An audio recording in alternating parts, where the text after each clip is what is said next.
दोस्तों एक बार फिर से एक बार कमेंट करें सभी लोग, अगर बीच में क्लास अभी रुकी है, शायद कुछ टेक्निकल प्रॉब्लम थी, जल्दी से वापस आ जाइए लाइव क्लास में।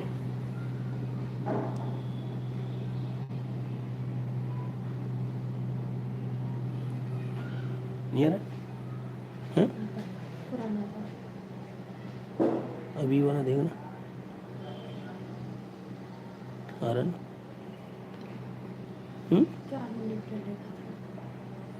इसमें आना है।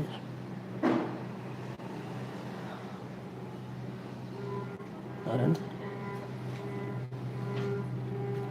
जल्दी से जुड़ जाइए दोस्तों, कुछ टेक्निकल प्रॉब्लम हो गई थी।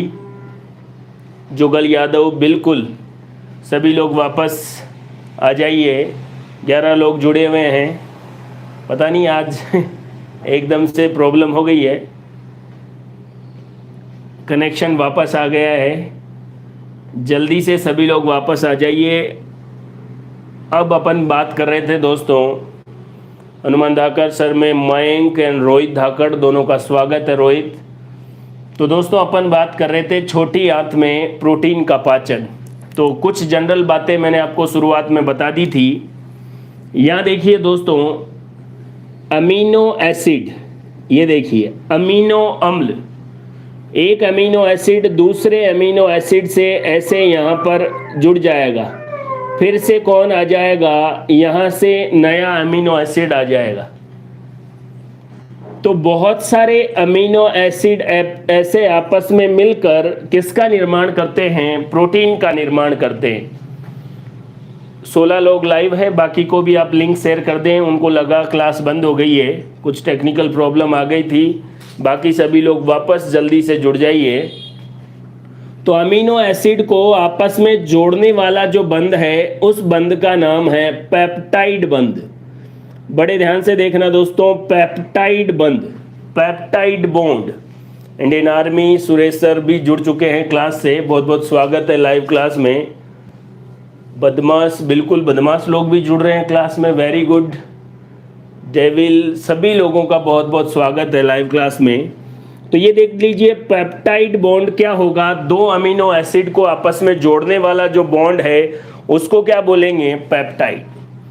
और इस पेप्टाइड बंध को तोड़ने वाला जो एंजाइम है उसका नाम है पेप्टाइडेज एंजाइम। और पेप्टाइडेज एंजाइम ही होते हैं जो प्रोटीन का पाचन करते हैं। बिल्कुल सचिन जोशी, चिराग प्रजापत, बिल्कुल करीना, दोनों का स्वागत है लाइव क्लास में। अमीनो एसिड आपस में पेप्टाइड बंध के द्वारा जुड़े रहते हैं। दोस्तों एक बार मैं आपको फिर क्लियर कर दूं, इस क्लास में जिन लोगों को 12th क्लास के लिए प्रिपरेशन करनी है, वो सेकंड ग्रेड की जिनको तैयारी करनी है वो लोग भी, फर्स्ट ग्रेड और नीट, ये चारों लोग आराम से जिस लेवल को अपन बात कर रहे हैं उसमें आराम से जुड़े। सभी लोग फिर से सभी का बहुत बहुत स्वागत है लाइव क्लास में। तो पेप्टाइड बंध को तोड़ने वाला पेप्टाइडेज, मतलब पेप्टाइडेज एंजाइम यहाँ से पेप्टाइड बंध को तोड़ेगा और अमीनो एसिड को अलग करके प्रोटीन का क्या कर देगा, पाचन कर देगा। अजय, स्वागत है लाइव क्लास में। यहाँ देख लीजिए, अब ये जो पेप्टाइडेज एंजाइम है ये दो तरीके के होते हैं, ध्यान से देखना। एक तो है एक्सोपेप्टाइडेज। पेप्टाइडेज एंजाइम क्या होते हैं वो मैं आपको बता चुका हूं और बिल्कुल क्लियरिटी के साथ चीजें आपके सामने हैं। और दूसरा है एंडोपेप्टाइडेज। एक्सोपेप्टाइडेज और एंडोपेप्टाइडेज, बड़े ध्यान से देखिए दोस्तों यहां पर, है ना। सभी लोग बहुत बहुत स्वागत है। थर्ड ग्रेड वाले कहाँ जुड़े, बिल्कुल देखो, थर्ड ग्रेड वाले या जो रीट वाले बच्चे हैं उनमें भी डाइजेस्टिव सिस्टम या सिस्टम सारे आते हैं। और मैंने बहुत बार कहा है, रीट सेकंड लेवल साइंस वाले बच्चे, रीट फर्स्ट वालों के लिए जितने भी काम की चीज़ें हैं वो अपने चैनल पर उसके बहुत सारे वीडियो आपको मिल जाएंगे। सेकंड लेवल वालों के लिए ऐप में बिल्कुल पूरे वीडियो आपको मिलेंगे। और उसके बाद भी अगर कोई होगा तो लाइव क्लास से अपन उसको सिलेबस को टॉपिक वाइज कंप्लीट करवा देंगे। सभी लोग एक बार जो जुड़े हैं उनका फिर से बहुत बहुत स्वागत है। तो पेप्टाइडेज एंजाइम दो तरीके के हैं दोस्तों, एक्सोपेप्टाइडेज और एंडोपेप्टाइडेज। ध्यान से देखें, रीट लेवल फर्स्ट के लिए जो साइंस आती है उससे जुड़े टॉपिक अगर वीडियो आप देखेंगे ध्यान से तो लगभग आपको सारे मिल जाएंगे। मनीषा पाटीदार, बिल्कुल स्वागत है लाइव क्लास में। तो इस बात का आप ध्यान रखें। और सेकंड लेवल वालों को मैंने आपको बोला ही है, उनकी पर्टिकुलर लाइव क्लास भी चलेगी और ऐप पर भी उनके सिलेबस के अकॉर्डिंग सारे वीडियो उनको मिल जाएंगे। NEET second grade first grade वाले बच्चे और 12th वाले इस क्लास में बड़े आराम से जुड़े। एक्सोपेप्टाइडेज और एंडोपेप्टाइडेज। एक्सोपेप्टाइडेज जो है उसमें जो एग्जाम्पल है वो होता है एक तो पेप्सिन। याद करो पेप्सिन एंजाइम कौन सीक्रेट करेगा? वेरी गुड इवनिंग, बहुत बहुत स्वागत। आमा से। और दूसरा जो है वो कौन सा है? ट्रिप्सिन। यहां देख लीजिए। और नेक्स्ट जो है उसका नाम है काइमोट्रिप्सिन। ये 3 ऐसे एंजाइम हैं जिनको क्या कहेंगे, ये मैंने इधर लिख दिए इसलिए नाम यहां पर लिख देता हूं मैं। ये है एंडोपेप्टाइडेज। और इधर जो नाम लिखूंगा वो कौन से हैं? एक्सोपेप्टाइडेज, जिसमें है अमीनो, कार्बोक्सी और तीसरा है डाइपेप्टाइडेज। बड़े ध्यान से देखें, चीजें आपको क्लियरली समझ में आ ही रही है और दिख भी रही है।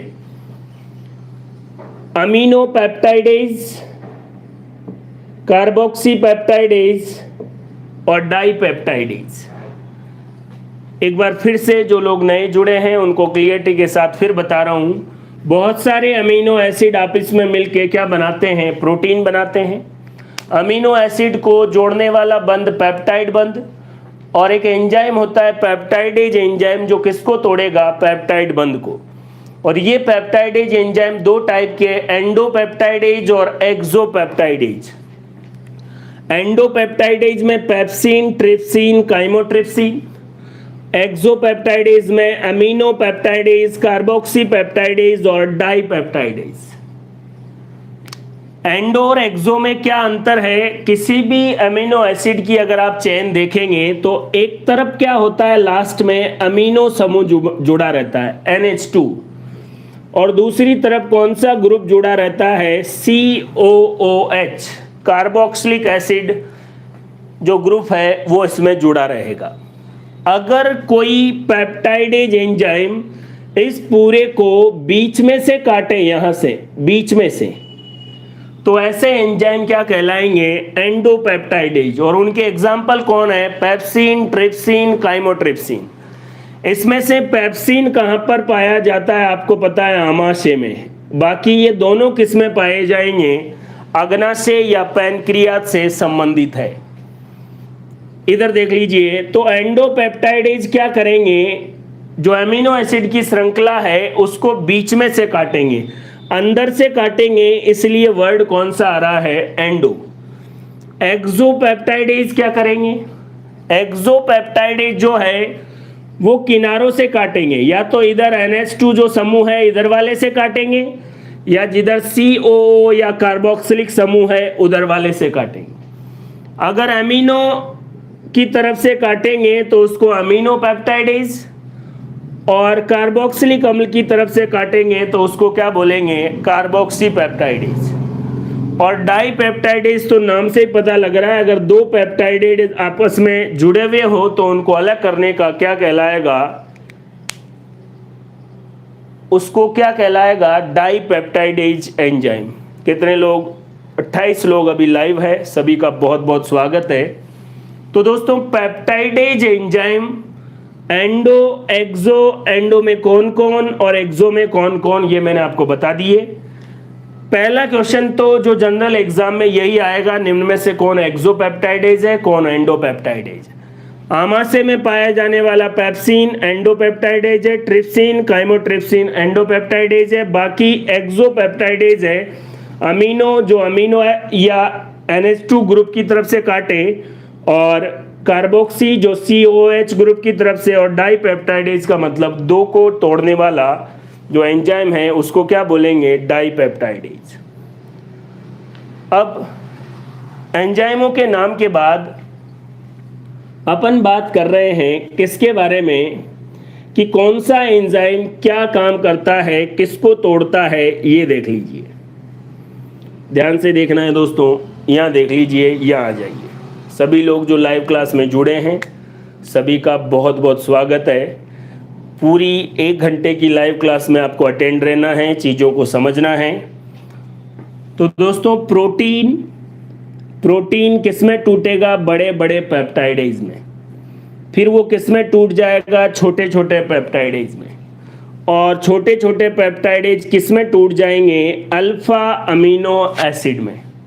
एक सिंपल सवाल यहां से बता देता हूं, जितने भी एंडोपेप्टाइडेज है वो क्या करते हैं, पेप्टाइडेज लिखने की जरूरत नहीं है। जितने भी एंडोपेप्टाइडेज है वो प्रोटीन को किस में तोड़ेंगे, बड़े बड़े पेप्टाइडेज में, जिसको पेप्टोन, पॉलीपेप्टाइड, इस तरीके से बड़े बड़े जो पेप्टाइड है उनको छोटे छोटे पेप्टाइड में तोड़ने का काम कौन करेगा, एक्सोपेप्टाइडेज। कौन करेगा, एक्सोपेप्टाइडेज। और जो बचे छोटे छोटे जो हैं उनको अपन क्या कह सकते हैं, यहाँ देख लीजिए, जो छोटे छोटे पेप्टाइडेज आएंगे उनको अल्फा अमीनो एसिड में कौन बदलेगा, डाइपेप्टाइडेज। कौन बदलेगा, डाइपेप्टाइडेज। क्लियर है दोस्तों। प्रोटीन उनको बड़े बड़े पॉलीपेप्टाइड में कन्वर्ट कौन करेगा, एंडोपेप्टाइडेज। बड़े वालों को छोटे में एक्सो, और छोटे छोटे या जो 1-2 पेप्टाइड वाले उनको तोड़ने का काम, और आपको क्या मिल जाएगा, अल्फा अमीनो अम्ल प्राप्त हो जाएगा। इस बात को भी बड़े ध्यान से देखना है। अभी मैंने आपको बताया किस प्रकार के हैं, कहाँ से काटेंगे, वो भी मैंने आपको क्लियर कर दिया है। अब एक बात यहाँ ध्यान से देखिए, आपके पास ये क्या है, अग्नाशय। अगर आप पुराने वीडियो बड़े ध्यान से देखें तो चीज़ें आपको समझ में आएंगी। और ये अग्नाशय की नलिका यकृत की नलिका से मिलकर कहाँ खुल जाती है, ऐसे ग्रहणी में खुल जाती है। ध्यान से देखना दोस्तों, इस संरचना को क्या कह रहे हैं, ग्रहणी या ड्योडीनम। क्या कहेंगे, ग्रहणी या ड्योडीनम। बिल्कुल, हिनल और प्रिया और हनुमान धाकड़ सभी का बहुत बहुत स्वागत। क्लास में आप जुड़े रहें, समझते रहें चीज़ों को। साइंस की क्लास है, जितना सिंसियरिटी के साथ आप देखेंगे समझेंगे उतना ही अच्छा रहेगा।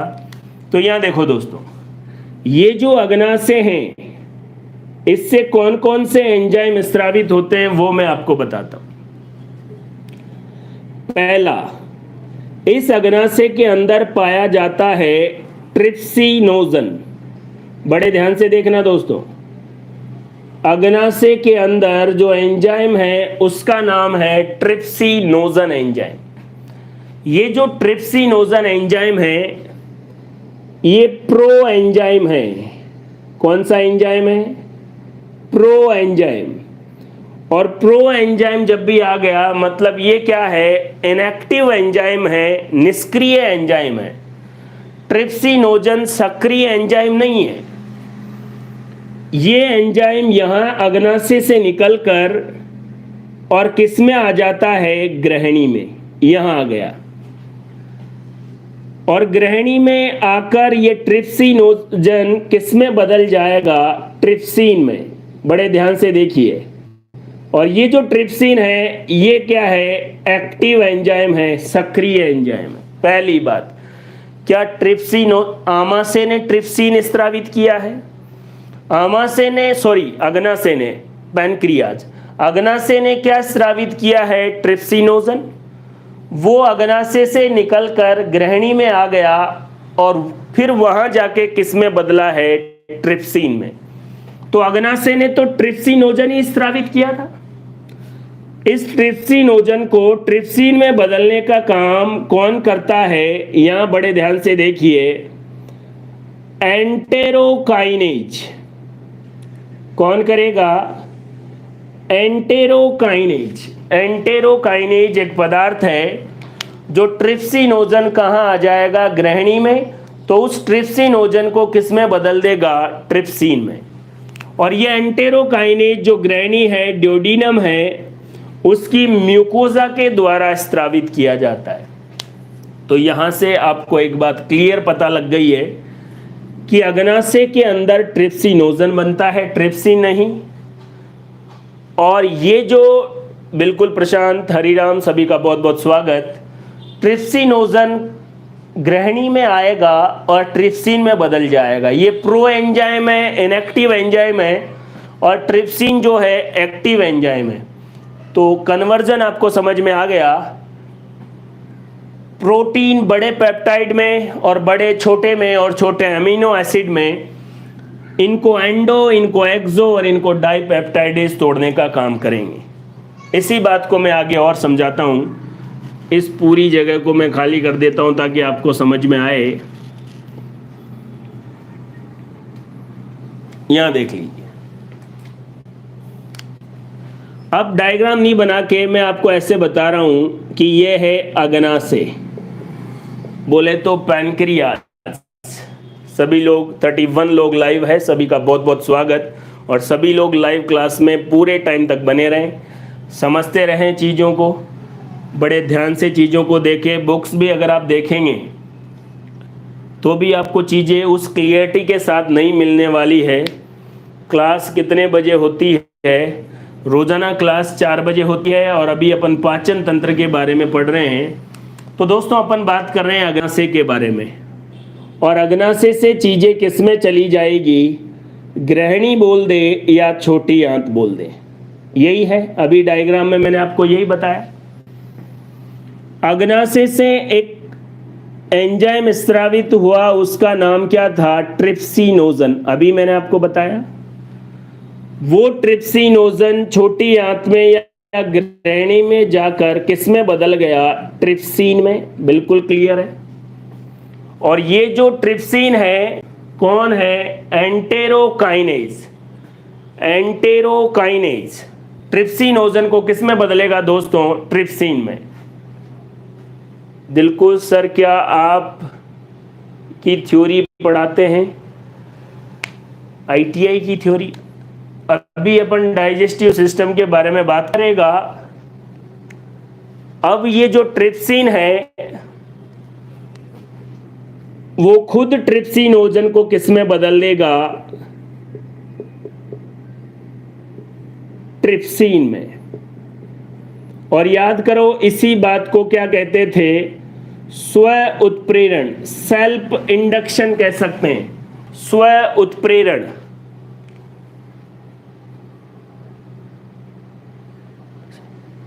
स्व उत्प्रेरण या सेल्फ इंडक्शन ट्रिप्सिनोजन वापस ट्रिप्सिन में बदल देगा। कौन जिम्मेदार है, ट्रिप्सिन। एक बात समझ में आई दोस्तों, एक बार ट्रिप्सिन बनने के लिए जिम्मेदार है एंटेरोकाइनेज। उसके बाद खुद ट्रिप्सिन ट्रिप्सिनोजन को किस में बदल देगा, ट्रिप्सिन में। तो फिर जरूरत नहीं है एंटेरोकाइनेज की। इस बात को स्व उत्प्रेरण भी कहते हैं, सेल्फ इंडक्शन भी कहते हैं। और किसने कर दिया ये काम, ट्रिप्सिन। तो ट्रिप्सिनोजन और ट्रिप्सिन वाला कॉन्सेप्ट आपको क्लियर है। एक बार एंटेरोकाइनेज बदलेगा, उसके बाद वापस खुद कौन बदल देगा, ट्रिप्सिन। यहां देख लीजिए, अग्नाशय दूसरा जो एंजाइम है वो है काइमोट्रिप्सिनोजन। अग्नाशय का दूसरा जो एंजाइम है उसका क्या नाम है, काइमोट्रिप्सिनोजन। और ये जो काइमोट्रिप्सिनोजन है वो किस में बदल जाएगा, काइमोट्रिप्सिन में। किस में बदल जाएगा, काइमोट्रिप्सिन में। काइमोट्रिप्सिनोजन किस में बदल जाएगा, काइमोट्रिप्सिन में। और इसको बदलने के लिए कौन जिम्मेदार है, अभी मैंने आपको बोला था, ट्रिप्सिन। अब एंटेरोकाइनेज की जरूरत नहीं है, बस ट्रिप्सिनोजन को एक बार ट्रिप्सिन में बदल दें, तब एंटेरोकाइनेज की जरूरत है। फिर काइमोट्रिप्सिनोजन ट्रिप्सिन के द्वारा काइमोट्रिप्सिन में। ये फिर से वही, ये प्रो एंजाइम है और ये इसको किस में बदल देगा, एक्टिव या सक्रिय एंजाइम। तो देखो ट्रिप्सिन हो गया, काइमोट्रिप्सिन हो गया, और ये दोनों कौन से एंजाइम थे? एंडोपेप्टाइडेज। एक और था प्रो कार्बोक्सी पेप्टाइडेज। ये भी किससे? अग्नाशय से निकलता है। ये भी प्रो एंजाइम है और इसको भी ट्रिप्सिन किस में बदल देगा?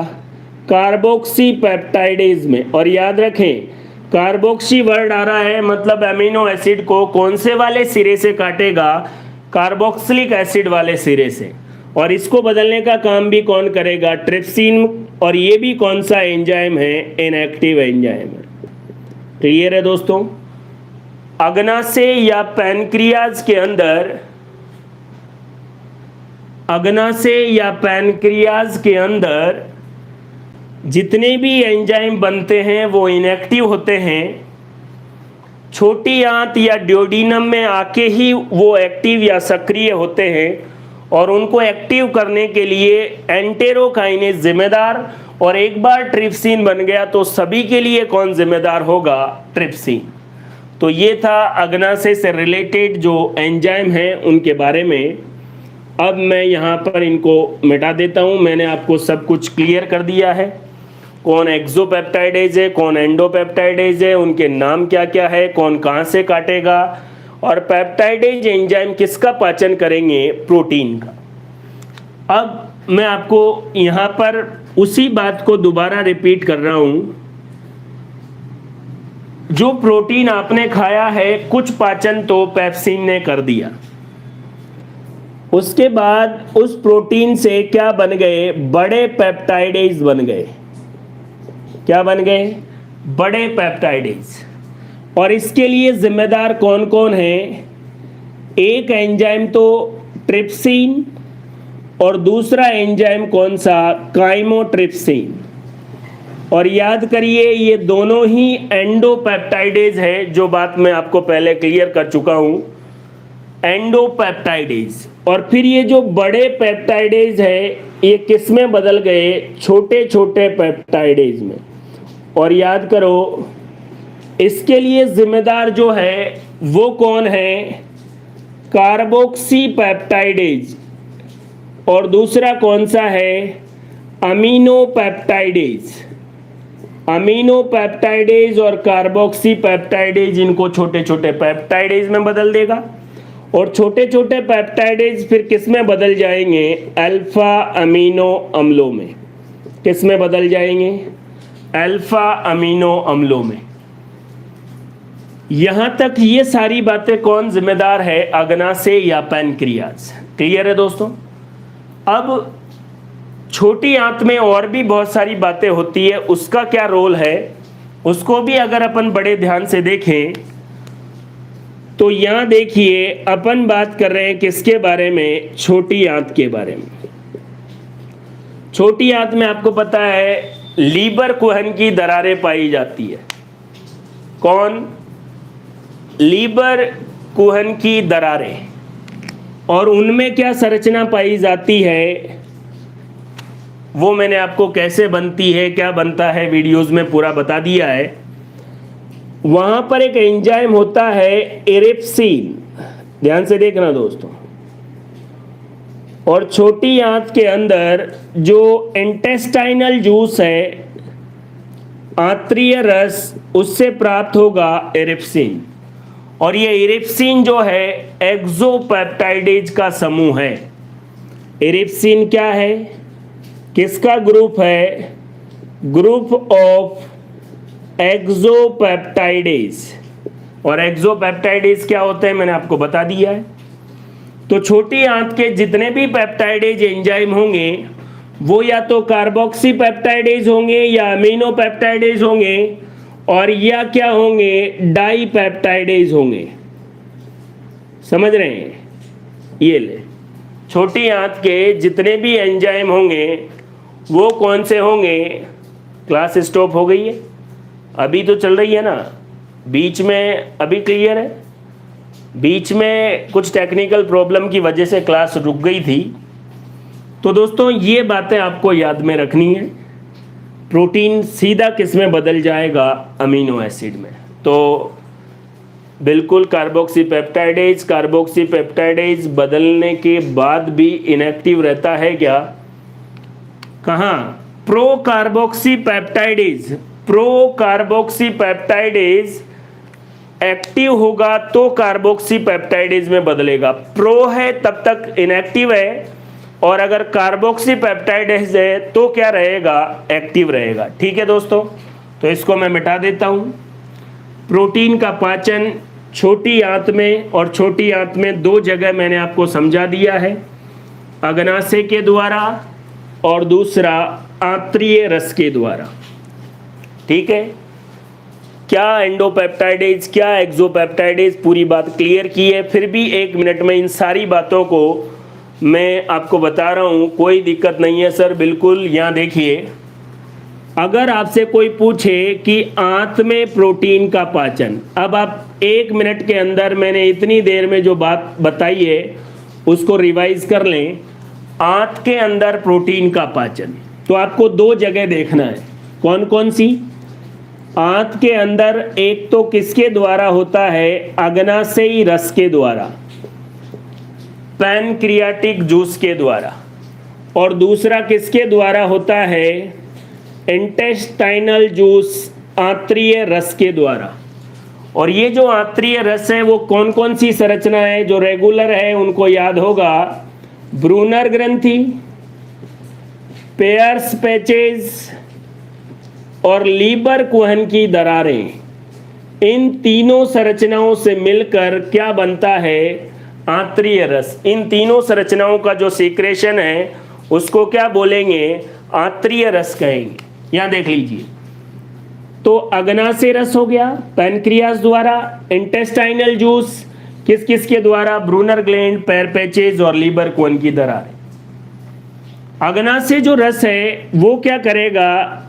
यहां पर फिर आपको बता रहा हूं, प्रोटीन किस में टूटेंगे? बड़े बड़े पेप्टाइडेज में। यहां देख लीजिए, और इसके लिए अग्नाशय रस से कौन आएगा?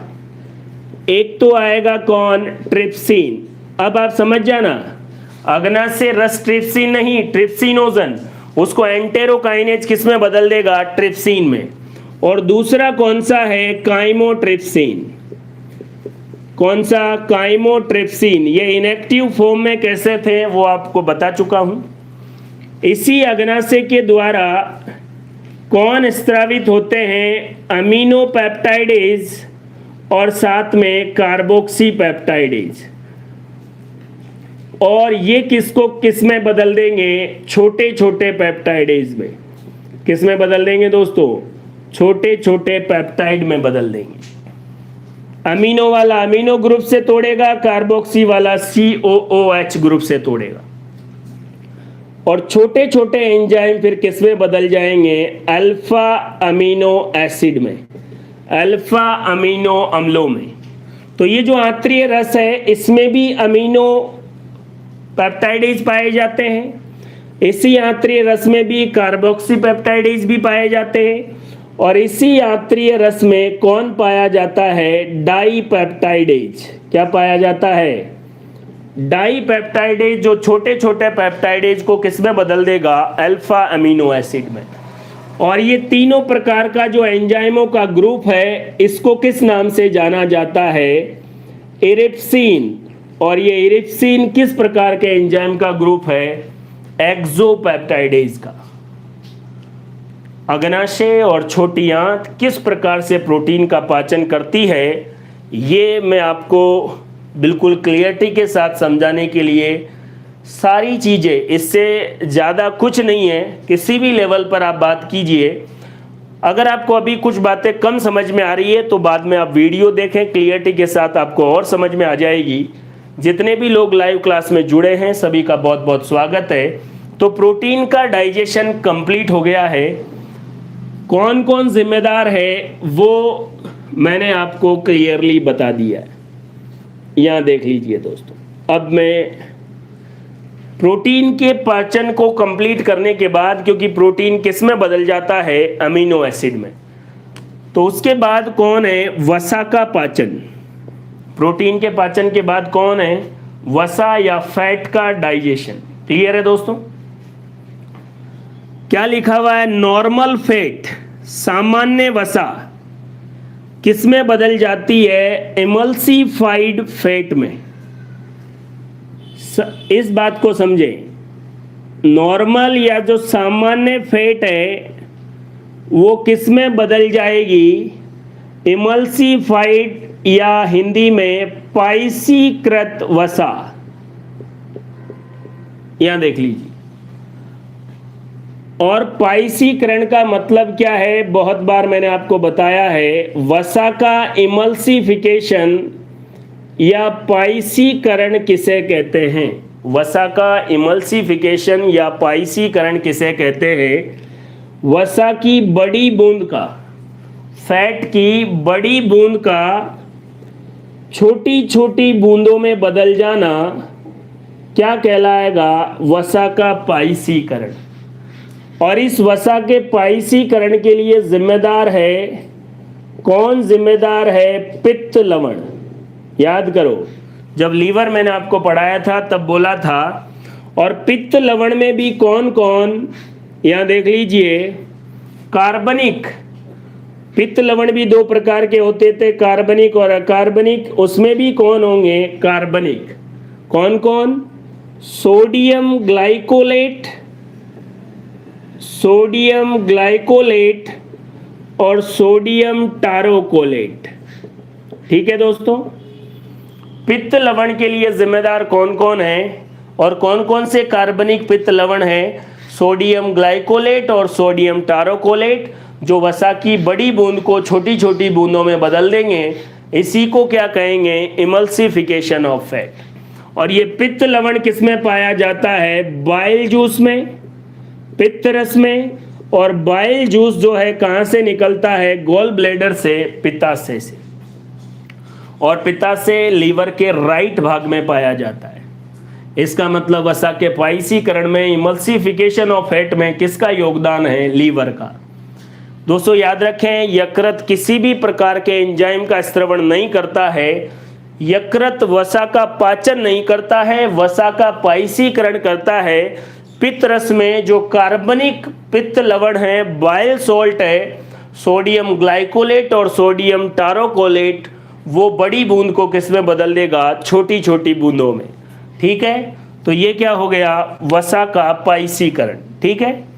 और ये जो वसा का पाइसीकरण हुआ है, ये इमल्सिफाइड जो फैट है वो किस में बदल जाएगी? मोनोग्लिसराइड में। यहां ध्यान से देखना। तो इसको बदलने का काम तो कौन करेंगे? बाइल सॉल्ट, पित्त लवण। पाइसीकृत वसा को मोनोग्लिसराइड में बदलने का काम अग्नाशय में पाए जाने वाले लाइपेज एंजाइम करेंगे। आपको पता है ना, वसा का पाचन कौन करता है? लाइपेज। और जब मोनोग्लिसराइड बन जाएंगे तो इस मोनोग्लिसराइड को किस में बदलना है? वसीय अम्ल, फैटी एसिड, और साथ में कौन है दोस्तों? ग्लिसरॉल। और इसको तोड़ने का काम कौन करेगा? हमारी आंत के अंदर, इंटेस्टाइन के अंदर जो लाइपेज पाए जाते हैं वो। तो शॉर्ट में इनको क्या कह सकते हैं? P lipase. और इसको क्या कह सकते हैं? आई लाइपेज। क्लियर है? यहां देख लीजिए। अब वसा का पाचन भी बड़े ध्यान से देख लीजिए। आपने वसा खाई, पहले वो पाइसीकृत या इमल्सिफाइड फैट में बदलेगी। और इसको बदलने के लिए बाइल सोल्ट या पित्त लवण जिम्मेदार है। वसीयकृत या पाइसीकृत जो वसा है वो मोनोग्लिसराइड में बदलेगी। और उसके लिए जिम्मेदार कौन है? अग्नाशयी लाइपेज या पी लाइपेज। मोनोग्लिसराइड आंतरीय लाइपेज या इंटेस्टाइनल लाइपेज के द्वारा वसीय अम्ल और किस में बदलेगा? ग्लिसरॉल में। फर्स्ट ग्रेड के एग्जाम में ये क्वेश्चन आया था कि वसा का जब पाचन होता है तो वो वसीय अम्ल और साथ में कौन बनता है? ग्लिसरॉल। और वसा का पाचन करने वाले एंजाइम क्या कहलाते हैं? लाइपेज। वसा का पाइसीकरण, जैसे कोई बच्चा कांस्टेबल, पटवार या रीट सेकंड लेवल के बारे में अगर सोच रहा है और वो क्लास से जुड़ा हुआ है तो उसको ऐसे सोचना है, वसा का पाइसीकरण क्या है, बड़ी बूंद का छोटी छोटी बूंदों में। पित्तरस ये काम करता है, उसमें पित्त लवण या बाइल सोल्ट कौन से वाले, कार्बनिक वाले। इसके पाचन से वसीय अम्ल के साथ कौन बनेगा, ग्लिसरॉल। और वसा का पाचन कौन करता है, लाइपेज एंजाइम। याद रखें दोस्तों, बाइल सोल्ट केवल बड़ी बूंद को छोटी बूंदों में बदलेंगे, पाचन का काम कौन करेंगे, लाइपेज एंजाइम। तो क्लियर है, वसा का पाचन और प्रोटीन का पाचन क्लियर हो चुका है। यहाँ देख लीजिए दोस्तों, कौन कौन से एंजाइम करते हैं ये भी मैंने आपको पूरी क्लियरिटी के साथ बताया है। यहाँ देख लीजिए, 25 लोग अभी भी लाइव क्लास में हैं, सभी का बहुत बहुत वेलकम। कई लोगों को ऐसा लग रहा होगा कि यार ये ऐसे एंजाइम हमने कभी नाम सुने ही नहीं, पता नहीं क्या पढ़ा रहा है। लेकिन दोस्तों, आप बायोलॉजी पढ़ रहे हैं, आप साइंस के स्टूडेंट हैं, साइंस को समझने की अगर कोशिश कर रहे हैं तो ये बिल्कुल ईजी वे है समझने का, और सिस्टमेटिक तरीका, साथ में आपको याद रहने में भी कोई दिक्कत नहीं आएगी। अब कार्बोहाइड्रेट का पाचन हो गया, वसा का पाचन हो गया, प्रोटीन का पाचन हो गया। इन सभी के बाद मैं आपको एक जनरल बात बता रहा हूं कि किस तरीके से हार्मोन, एंजाइम कैसे काम करते हैं। आइए एक नॉर्मल बात, अब ये आज सभी लोगों को समझ में आएगी, इसका किसी भी लेवल के बच्चों से कोई रिलेशन नहीं है, बिल्कुल जनरल बात है जो आप सबको समझनी चाहिए। ठीक है, तो आइए दोस्तों, कार्बोहाइड्रेट, प्रोटीन और वसा के पाचन के बाद बिल्कुल सिस्टमेटिक जो बातें हैं पाचन तंत्र से वो अपन देख रहे हैं। तो देखिए दोस्तों, शुरू करते हैं। एक वर्ड है हंगर, जिसको क्या कहेंगे, भूख। और दूसरा वर्ड है एपेटाइट या क्षुधा। इन दोनों में क्या अंतर है? भूख और या हंगर और एपेटाइट में पहली बात यह है अचेतन मन के द्वारा। जो लोग साइकोलॉजी पढ़ते हैं उनको आइडिया है, और ये है चेतन मन के द्वारा।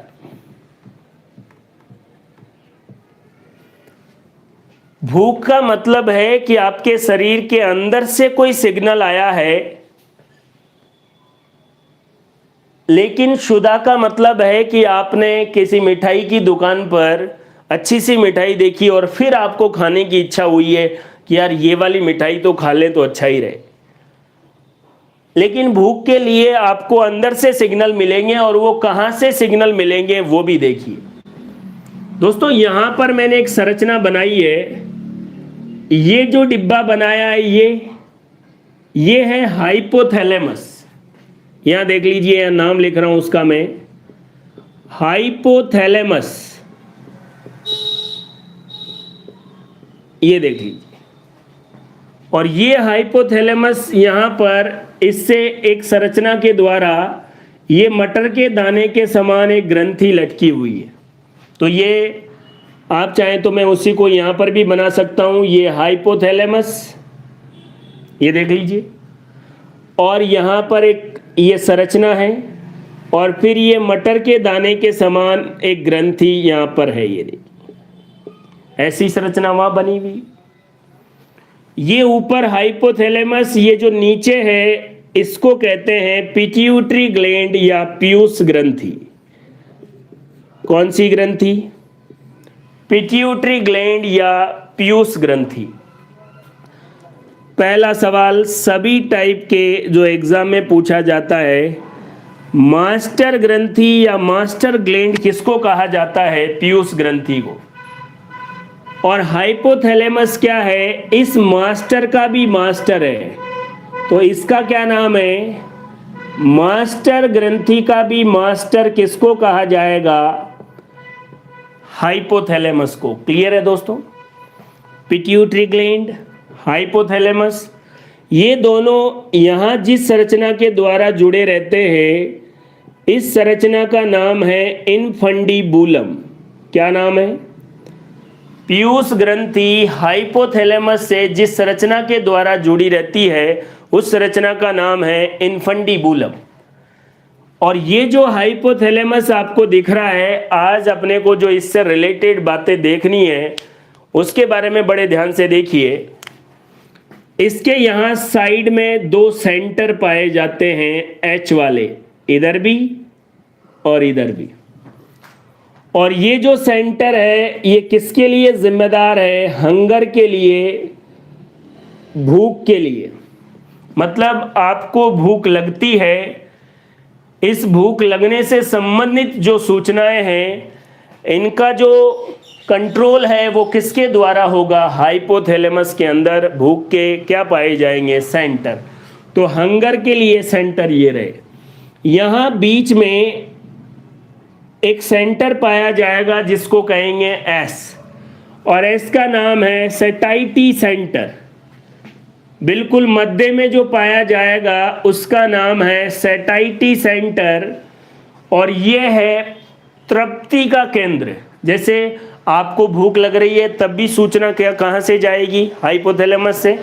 आपका पेट भर गया तब भी आपको सूचना कहाँ से जाएगी? हाइपोथैलेमस से, कि अब खाना बंद कर दें। तो तृप्ति का जो केंद्र है वो बीच में है, और भूख वाले जो सेंटर है वो हाइपोथैलेमस के साइड में है। इसी हाइपोथैलेमस में थ्रस्ट या प्यास से संबंधित भी केंद्रक पाए जाते हैं। तो बात समझे, हाइपोथैलेमस के जो हंगर या भूख से संबंधित जो सेंटर उसके परिधीय या पेरीमीटर वाले भाग में है, वहां से सूचना कहां पहुंच जाती है? आपके ब्रेन को, या आपको सिग्नल मिलेंगे कि अब आपको खाना खाना चाहिए। और भूख के अंदर क्या होगा? आपके स्टमक के अंदर, आपके पेट के अंदर कॉन्ट्रैक्शन या संकुचन शुरू हो जाएंगे, जिसको आप नहीं कहते कि खाना कि यार अब खाना खा लेना चाहिए, पेट में चूहे कूद रहे हैं। तो उसका रीजन यही है कि हंगर जो सेंटर है उन्होंने सिग्नल दिया आमाशय को, और आमाशय में ऐसे कॉन्ट्रैक्शन, संकुचन होना शुरू हो जाएगा और आपको भूख का आभास होगा। हाइपोथैलेमस मास्टर ग्रंथि का मास्टर, पीयूष ग्रंथि, इन्फंडिबुलम, हाइपोथैलेमस भूख प्यास के नियंत्रण का काम करता है। और जब आप पानी पीकर और खाना खाकर पूरी तरह तृप्त हो जाते हैं तो उसका सेंटर, सेटाइटी सेंटर भी कहाँ पाया जाएगा? हाइपोथैलेमस में। क्लियर है दोस्तों? तो एग्जाम में भूख प्यास का नियंत्रण कौन करता है? हाइपोथैलेमस। और परितृप्ति या तृप्ति का जो सेंटर है वो भी कौन है? हाइपोथैलेमस। इसको मैं यहाँ से मिटा देता हूँ।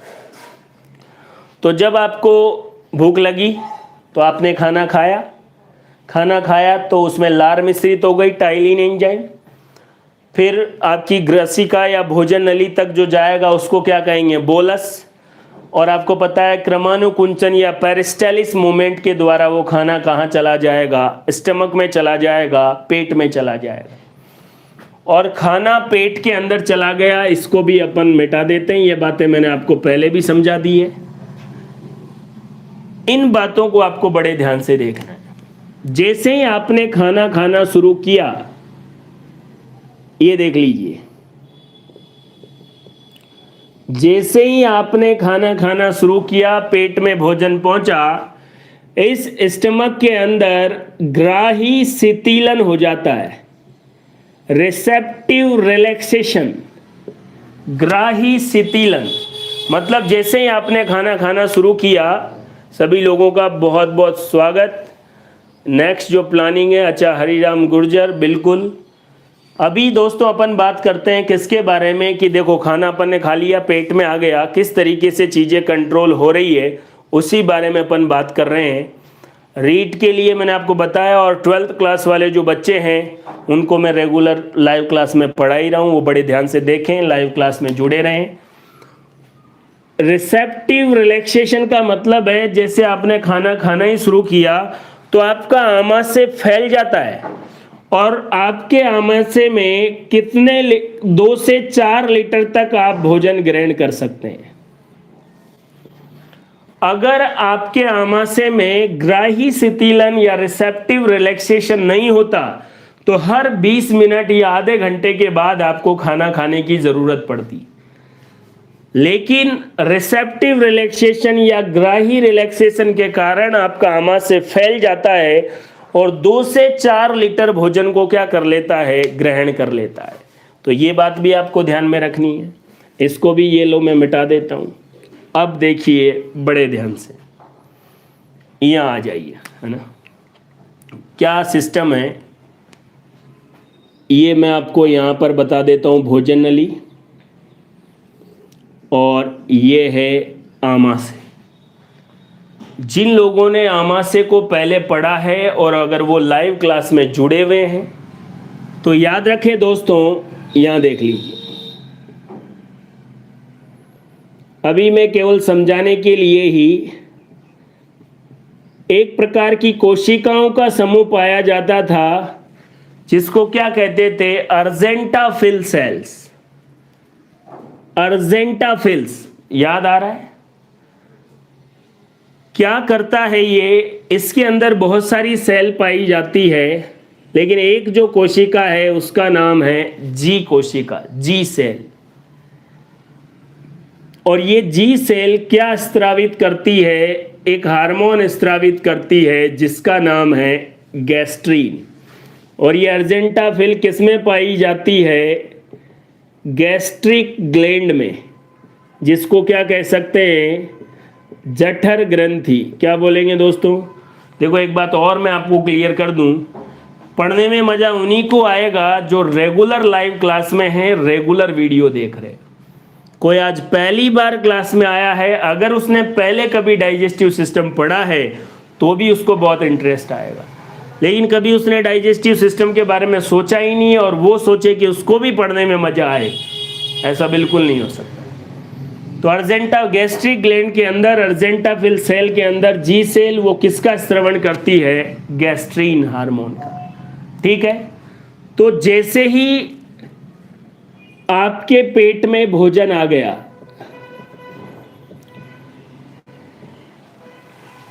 रिसेप्टिव रिलैक्सेशन हुआ, भोजन आ गया, तो यहां से सूचना किसके पास पहुंचाई जाएगी, मेड्यूला। आपको पता है पश्च मस्तिष्क में 3 पार्ट होते हैं, पोन्स, मेड्यूला और अनुमस्तिष्क। तो ये जो पश्च मस्तिष्क का मेड्यूला वाला भाग है वो किसको सूचना देगा, एक क्रेनियल नर्व को जिसका नाम है कपालीय तंत्रिका। याद रखें दोस्तों, कपालीय तंत्रिकाएं कितने जोड़ी होती है, 12 जोड़ी।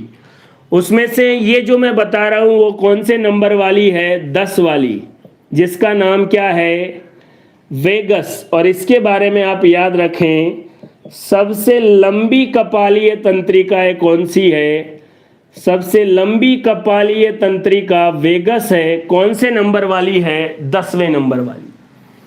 और इस वेगस से जो सूचना है वो कहाँ चली जाएगी, अर्जेंटाफिल में। क्लियर है? अब देखो आप, जैसे ही आपके पेट में भोजन आपने फुल हो गया, हाइपोथैलेमस से स्टेटाइटी जो सेंटर है, परितृप्ति जो सेंटर है, वहां से फिर मेडुला, मेडुला से कपालीय तंत्रिका है, 10वीं जोड़ी का नाम है वेगस। सबसे लंबी कपालीय तंत्रिका कौन सी है, वेगस। ये वेगस जठर ग्रंथि के अर्जेंटाफिल को सूचना देगी, वहां से जी सेल क्या स्रावित करेगी, गैस्ट्रीन हार्मोन। और ये गैस्ट्रीन हार्मोन क्या करता है, क्रमानुकुंचन बढ़ाता है, पेरिस्टेलिक मोमेंट बढ़ाता है, गैस्ट्रिक ग्लैंड का जो सीक्रेशन है उसको बढ़ाएगा। उसके बाद 2 बातें हैं, एक तो है कार्डियक स्पिंक्टर। याद करो, इस कार्डियक स्पिंक्टर को बंद कर देता है और यहाँ पाइलोरिक स्पिंक्टर है, इसको खोल देता है। तो गैस्ट्रीन हार्मोन के कार्य, क्रमानुकुंचन गतियों को बढ़ाता है, गैस्ट्रिक ग्लैंड के सीक्रेशन को ज़्यादा करता है। नरसी गुर्जर, मुकेश कुमार सैनी, सभी का बहुत बहुत स्वागत है। 24 लोग लाइव क्लास में हैं। जिन लोगों को पहले से बिल्कुल रेगुलर क्लास ले रहे हैं, समझ रहे हैं, उनको बहुत कॉन्सेप्चुअल बातें, और कोई अगर कॉम्पिटिटिव क्लास की या किसी भी एग्ज़ाम की प्रिपरेशन कर रहा है तो उसको तो बहुत शानदार चीज़ें मैंने आपको बताई है। तो दोस्तों जैसे आया, अब एग्ज़ाम में क्वेश्चन कैसे आते हैं उस बारे में भी बात करते हैं। पाचन की प्रक्रियाओं का नियंत्रण मस्तिष्क का कौन सा भाग, मेड्यूला। कपालीय तंत्रिका की कौन सी जोड़ी 10वीं जोड़ी? नाम क्या है? वेगस। सबसे लंबी कपालीय तंत्रिका कौन सी है? 10वें नंबर वाली वेगस। गैस्ट्रीन हार्मोन कौन सी सेल स्रावित करती है? जी सेल। जी सेल किस ग्रुप में पाई जाती है? अर्जेंटाफिल सेल में। अर्जेंटाफिल सेल किस में पाई जाती है? गैस्ट्रिक ग्लैंड में। और गैस्ट्रिक ग्लैंड किस में पाई जाएगी? आमाशय में। इस तरीके से आपको सोचना पड़ेगा। 1 घंटे की लाइव क्लास होती है। मेरा टारगेट यही रहता है कि आपको ज़्यादा से ज़्यादा स्टडी मटेरियल मिले, है ना। एंटरटेनिंग और वो सारी बातें बिल्कुल आसान है जी, लेकिन 1 घंटे की क्लास में आपका नेट भी ख़त्म हो रहा है और उसमें आपको चीज़ें बहुत सिस्टमेटिक मिले तो आपका भी फ़ायदा है। अभी मैंने आपको बताया कि इस चीज़ को अगर आप रट्टा मार के पढ़ोगे तो कोई मतलब नहीं है। बिल्कुल ज़ीरो से बात करें, सपोज करो कांस्टेबल का एग्ज़ाम है। अगर पेट में कौन सी ग्रंथियां पाई जाती है? जठर ग्रंथियां। थोड़ा और लेवल का, अर्जेंटाफिल सेल किस में पाई जाती है? जठर ग्रंथियों में। और लेवल का, गैस्ट्रीन हार्मोन कौन स्रावित करती है? जी सेल। गैस्ट्रीन हार्मोन के स्रवण के लिए कौन सी कपालीय तंत्रिका जिम्मेदार है? 10वें नंबर की वेगस। सबसे लंबी क्रेनियल नर्व कौन सी है? वेगस। 10वें नंबर वाली मेड्यूला। और पेट में भोजन। सभी को बहुत बहुत प्रणाम। राजेंद्र प्रसाद क्लासवा। राजेंद्र जी, फर्स्ट ग्रेड के लिए भी जो मैं लाइव क्लास बायोलॉजी की ले रहा हूँ उसमें 12वीं क्लास वाला बच्चा, नीट वाला जो सेकंड ग्रेड की प्रिपरेशन कर रहा है वो, और जो फर्स्ट ग्रेड की प्रिपरेशन कर रहा है वो, इन चारों एग्जाम से रिलेटेड टोटल क्वेश्चन केवल और केवल वीडियो से आएंगे। कई लोगों की अभी भी आदत है, देखो ये सिस्टमेटिक तरीके से क्यों लिख के रखता हूं मैं, क्योंकि मेरे पढ़ाने के बाद ज़्यादातर लोगों को यही शिकायत रहती है कि सर नोट्स कब मिलेंगे। इसलिए क्लास के शुरुआत में ही मैं बोर्ड पर बिल्कुल सिस्टमेटिक चीज़ें लिख देता हूं ताकि बच्चे को नोट्स की ज़रूरत नहीं पड़े। जितने भी ऑनलाइन कोर्सेज आपको मिलेंगे, पर ये पीडीएफ वो पीडीएफ, इतने प्रकार के क्वेश्चंस, ये सारे कोई मतलब नहीं है दोस्तों। केवल और केवल मैं आपको वीडियो में जितने भी क्वेश्चन है, और अभी मैंने आपको बता भी दिया है कि क्वेश्चन किस तरीके से आपको समझना है, याद रखना है। आगे अपन इसी से रिलेटेड और बातें करते हैं। आज का जो वीडियो है वो आप बार बार देखें, सभी एग्जाम के पर्पज से बहुत ही काम का है दोस्तों, बहुत ही ज़्यादा काम का। अगर आप बड़े ध्यान से नहीं देखेंगे तो सबसे बकवास भी आज का ही वीडियो है। ट्रिप्सिनोजन, काइमोट्रिप्सिनोजन, प्रोकार्बोक्सीपेप्टाइडेज, एंडोपेप्टाइडेज, एक्सोपेप्टाइडेज, डाईपेप्टाइडेज, आंत्रीय रस, पाइसीकरण, इतने ऐसे उल्टे सीधे नाम आए हैं कि आप देख के थोड़ा इरिटेट भी हो सकते हैं। यहां देख लीजिए एक बात और, एक दिन एक क्लास में मैंने आपको बताया था कि गरीब आदमी सदियों से दाल और रोटी खाता आया है लेकिन मरा नहीं है। ये तो अब केमिकल चीज़ें वहाँ तक भी पहुँच गई है, सब्जियों में केमिकल, खाने में या जो गेहूँ है उसमें यूरिया, तो वहाँ भी कैंसर जैसी बीमारियाँ पहुँच गई है। वरना तो दाल रोटी खा के वो मस्त, क्योंकि रोटी में कार्बोहाइड्रेट, कोशिका को सबसे पहले क्या चाहिए होता है? कार्बोहाइड्रेट। आज आपको दाल खाने का फ़ायदा, या आपने देखा भी होगा सब्जी कोई भी बनाओ दाल होना ज़रूरी है साथ में। इसका रीज़न क्या है?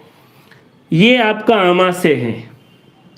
अगर आपने भोजन में क्या लिया है? प्रोटीन, देख लीजिए।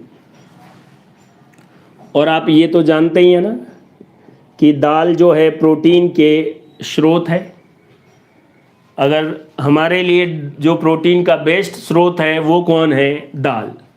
जैसे ही प्रोटीन आमाशय में आया, वहाँ से सूचना किसको भेजी जाती है? CNS को। और CNS का मतलब है केंद्रीय तंत्रिका तंत्र।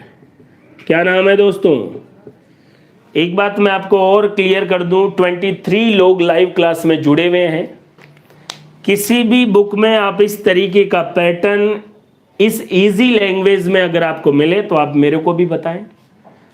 बहुत सिस्टमेटिक और बहुत मेहनत करने के बाद आप तक ये चीज़ें पहुंचाई जा रही है। बेशक ये फ्री में है, इसलिए आप लोग इसकी कदर नहीं कर सकते, और अगर फ्री में कदर नहीं होती तो बाद में याद रखें उसको पैसे में भी बना दिया जा सकता है। तो बड़े ध्यान से देखिए, पूरी क्लास में लाइव जुड़ें और बाद में वीडियो को और तरीके से समझेंगे तो आपको आइडिया भी लगेगा।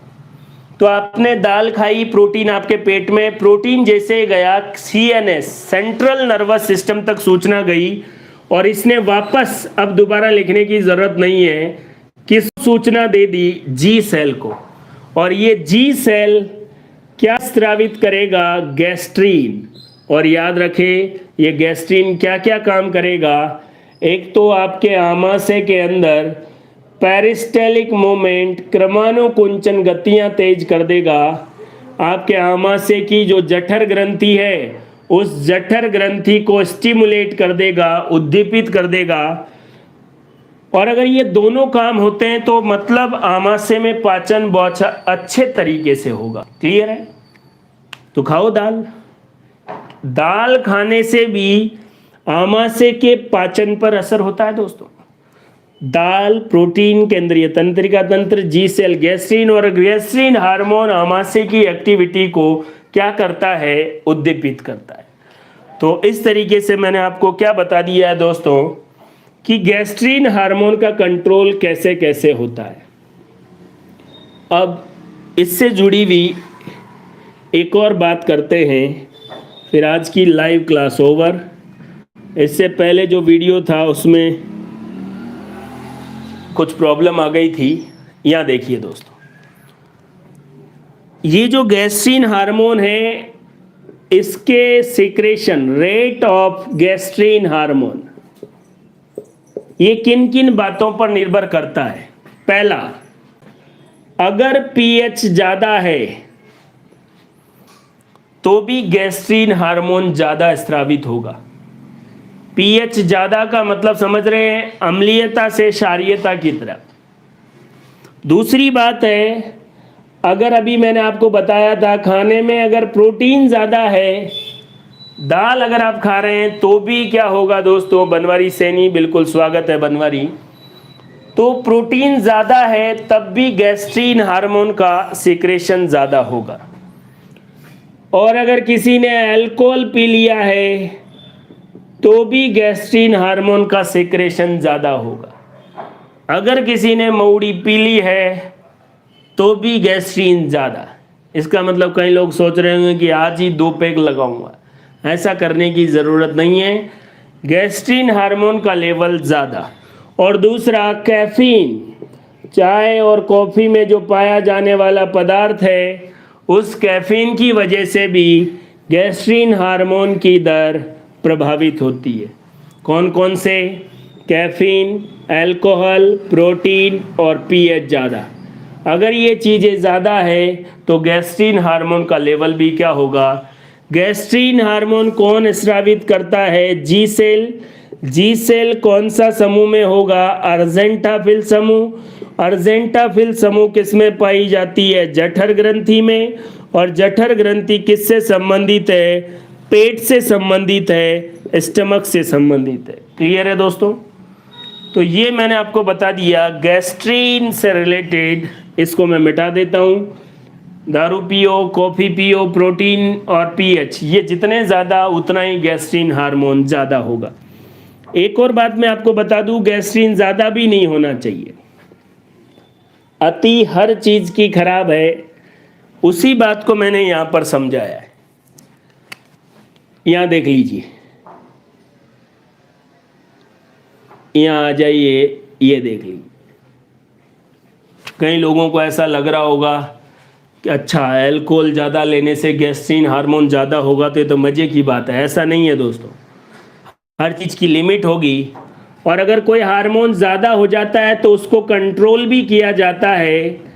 और ये है कौन सा मैकेनिज्म? Feedback mechanism. कौन सा मैकेनिज्म है? ये टॉपिक कंप्लीट करके ही अपन बंद करेंगे। Feedback. Thank you so much. बिल्कुल प्रदीप भाई, हाँ चलो, आप सभी लोग आपस में ही बात कर रहे हैं, कोई दिक्कत नहीं है। फीडबैक जो मैकेनिज्म है वो क्या है, यहाँ देख लीजिए।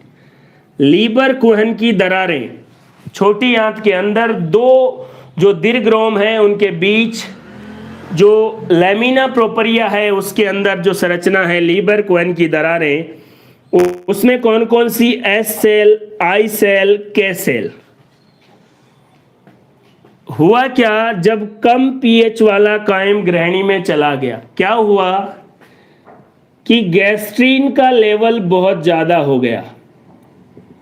आपने दारू पी ली, कैफीन की मात्रा ज्यादा ले ली, तो गैस्ट्रीन बहुत ज्यादा होगा, तो आमाशय में जो क्रियाएं हैं, आमाशय में जो पाचन होने वाला है वो भी ज्यादा होगा।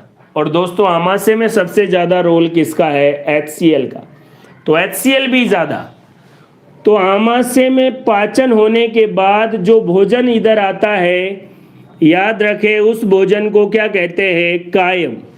कायम चूर्ण नाम सुना है ना, वो इसलिए बनाया गया कि आपके भोजन को कायम की तरह पचा दे। और भोजन नली में जो आता था उसका नाम क्या था, बोलस। मुख गुहा में पाचन के बाद भोजन क्या कहलाता है, बोलस। और आमाशय में पाचन के बाद क्या कहलाता है, कायम। इसी से नाम रखा गया है कायम चूर्ण। गैस्ट्रीन हार्मोन बहुत ज्यादा हो गया, HCl ज्यादा, तो इस ग्रहणी में जो खाना आएगा उसकी पीएच बहुत कम होगी। पीएच बहुत कम का मतलब है वो क्या होगा, अम्लीय या एसिडिक होगा। तो आंत को पता लगेगा कि यार ज्यादा एसिडिक क्यों हो रहा है। जब कम पीएच वाला ग्रहणी में आएगा तो पहला रीजन, जो छोटी आंत के अंदर लीबर कोहेन की दरारें, एस सेल क्या करेगी, सेक्रेटिन, और ये सेक्रेटिन क्या करेगा, इस गैस्ट्रीन को संदमित करेगा। दूसरा, इसकी आई सेल कोलिसिस्टोकाइनिन या सीसीके हार्मोन, और ये जो कोलिसिस्टोकाइनिन है ये क्या करेगा, ये दो काम करेगा। एक तो याद रखें गॉल ब्लेडर या पित्ताशय, उस पित्ताशय से क्या स्त्रवण होता है, पित्तरस, और इस पित्तरस के स्त्रवण को बढ़ा देगा। ऊपर तीर का मतलब बढ़ा देगा। और दूसरा, ये सीसीके क्या काम करेगा, याद करिए, पाइलोरिक स्पिंक्टर। बड़े ध्यान से देखिए, पाइलोरिक जो स्पिंक्टर है उसको संकुचित कर देगा। संकुचित का मतलब ये, इसका जो छेद है ये थोड़ा छोटा हो जाएगा। इसे सुनो, आई सेल का कोलिसिस्टोकाइनिन, पित्ताशय से पित्तरस का स्त्रवण ज्यादा होगा। आपको याद है पित्ताशय जो पित्तरस है वो क्षारीय प्रकृति का होता है सोडियम कार्बोनेट की वजह से और सोडियम बाइकार्बोनेट की वजह से। तो वो जो दो उसमें अकार्बनिक लवण पाए जाते थे उनकी वजह से, तो अगर पित्ताशय से पित्तरस ज्यादा आएगा तो क्षारीय पदार्थ भी ज्यादा आएंगे, तो जो अम्लीय है उसको उदासीन कर दिया जाएगा ताकि वो आपकी छोटी आंत को ज्यादा नुकसान नहीं पहुंचाए। और दूसरा, पाइलोरिक स्पिंक्टर अगर संकुचित हो जाएगा तो ये जो अम्ल आ रहा था अब वो धीरे धीरे आएगा, और अगर धीरे धीरे आएगा तो फिर यकृत से जो पित्तरस आएगा वो इस खाने में आसानी से मिला दिया जाएगा ताकि ये खाना छोटी आंत की भित्ति को नुकसान नहीं पहुंचा दे। क्योंकि आपको पता है केमिस्ट्री की क्लास आज नहीं होगी, आज केवल बायोलॉजी की बस ये क्लास कंप्लीट होने वाली है। 1 घंटा भी पूरा कंप्लीट हो गया है। तो कोलिसिस्टोकाइनिन क्या करता है, पित्तरस के स्टिमुलेशन, और पाइलोरिक स्पिंक्टर को क्या करता है, संकुचित करता है। इससे जो कम पीएच वाला खाना है उसमें क्षार आसानी से मिल जाए। और के सेल, ये तीनों कोशिकाएं लीबर कोहेन की दरारों में जो एंटेरो एंडोक्राइन सेल पाई जाती है उसमें पाई जाती है। यहां से एक जो पदार्थ है GIP, gastric inhibitory protein, gastric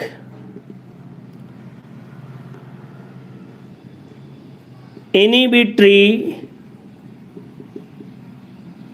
peptidase बोल सकते हैं।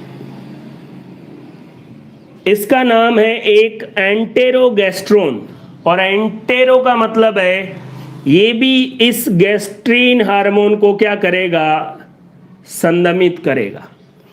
और गैस्ट्रीन हार्मोन कम हो जाएगा तो वो क्रिया कम हो जाएगी और जो कम पीएच वाला खाना था वो बिल्कुल सिस्टमेटिक तरीके से जाएगा। तो इस तरीके से दोस्तों पूरी तरीके से पाचन भी कंप्लीट और हार्मोन और एंजाइम का कनेक्शन भी कैसे होता है, gastrin hormone, CCK, cholecystokinin, feedback mechanism, अग्नाशय से कौन से एंजाइम बाहर निकलते हैं, अग्नाशय से जो भी एंजाइम बाहर निकलते हैं वो निष्क्रिय होते हैं और ट्रिप्सिन के द्वारा उनको सक्रिय बनाया जाता है। आज केवल बायो की क्लास है, कल कोई लाइव क्लास नहीं रहेगी। आगे जब भी लाइव क्लास रहेगी मैं आपको इन्फॉर्म कर दूंगा। पूरी लाइव क्लास में सभी लोग जुड़े रहे, बहुत बहुत धन्यवाद। इस वीडियो को आप बड़े ध्यान से देखें दोस्तों, थोड़ा टफ आपको लग सकता है लेकिन इसमें जो जानकारियां मैंने आपको दी है वो कॉम्पिटिटिव एग्ज़ाम और आपके जो एकेडमिक एग्ज़ाम है सबके लिए बहुत ज़्यादा काम की है। तो आप वीडियो को फिर से दोबारा देखें। थैंक यू, धन्यवाद।